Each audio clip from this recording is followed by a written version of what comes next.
দেশি মুরগির এই রেসিপিটি ফলো করলেই তোমরা বুঝতে পারবে আসলে কি করে এত সুন্দর কালার আসে তরকারিতে, আর কি করে খুব সহজে সফটভাবে দেশি মুরগি রান্না করা যায়। আসসালামু আলাইকুম প্রিয় ভিউয়ার্স, আজকে আমি তোমাদের সাথে দেশি মুরগির ঝোলের রেসিপি শেয়ার করব। প্রথমে আমি প্রায় 1 কেজি পরিমাণ দেশি মুরগি ভালো করে ধুয়ে কেটে নিয়েছি। তারপর দেশি মুরগিটা আজকে আমি ফোড়ানি পুড়িয়ে রান্না করব, যে কারণে আমি একটা কড়াইয়ে পেঁয়াজ রসুন কুচি দিয়ে ভালো করে ভেজে নিয়েছি, ভেজে উঠিয়ে রেখেছি। এ পর্যায়ে সেই তেলের ভিতর আবার কিছু পেঁয়াজ কুচি দিয়ে তাতে 2টা তেজপাতা টুকরো করে নিয়ে তেলের ভিতর দিয়ে দিয়েছি। তারপর 1 টুকরো দারচিনি দিয়ে দিয়েছি। এরপর 2টা এলাচ মুখ ফাটা করে তেলের ভিতর দিয়ে দিয়েছি।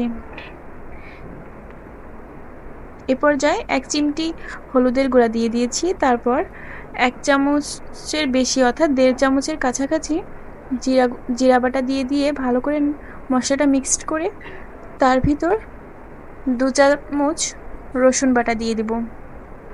রসুন বাটা দিয়ে মশলাটা ভালো করে কিছুক্ষণ কষিয়ে নিয়ে তারপর তাতে শুকনা মরিচ বাটা 1 চামচ দিয়ে দিয়েছি। তারপর কিছুক্ষণ মশলাটা আরক্ষণ কষিয়ে তাতে কিছু পানি দিয়ে দিচ্ছি, কারণ এ পর্যায়ে মশলাটা লেগে যাচ্ছিল। এরপর পরিমাণ মতো লবণ দিয়ে দিয়েছি। তারপর 1/2 চামচ পরিমাণ হলুদের গুঁড়া দিয়ে দিয়েছি। এরপর আরেকটু ঝাল আনার জন্য 1/2 চামচ পরিমাণ ঝালের গুঁড়া দিয়ে দিয়েছি। এ পর্যায়ে কিছু কাঁচা জিরে দিয়ে দিচ্ছি, আপনারা চাইলে না দিতে পারেন।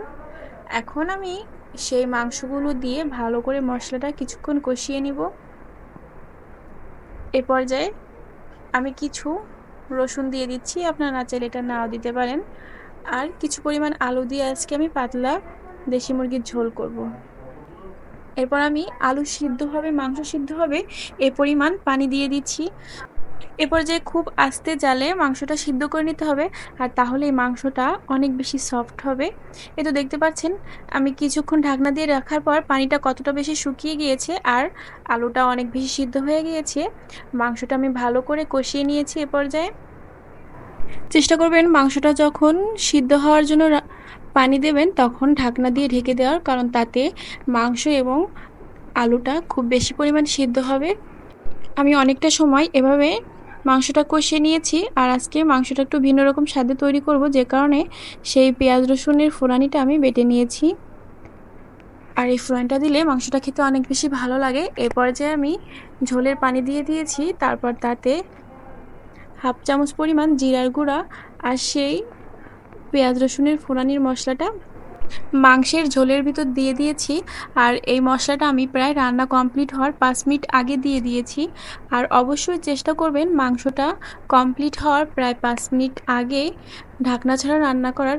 আর এই টিপসটা ফলো করলেই অবশ্যই আপনার মাংসের তরকারিটা অনেক বেশি কালারফুল হবে আর দেখতেও অনেক বেশি ভালো লাগবে। এই তো দেখতে পাচ্ছেন মাশাআল্লাহ আমার তরকারিটা রেডি হয়ে গিয়েছে। খেতে কিন্তু অনেক বেশি মজা হয়েছিল। ধন্যবাদ। আমার ভিডিওটি যদি ভালো লেগে থাকে তাহলে আমার চ্যানেলটি সাবস্ক্রাইব করে পাশে থাকবেন।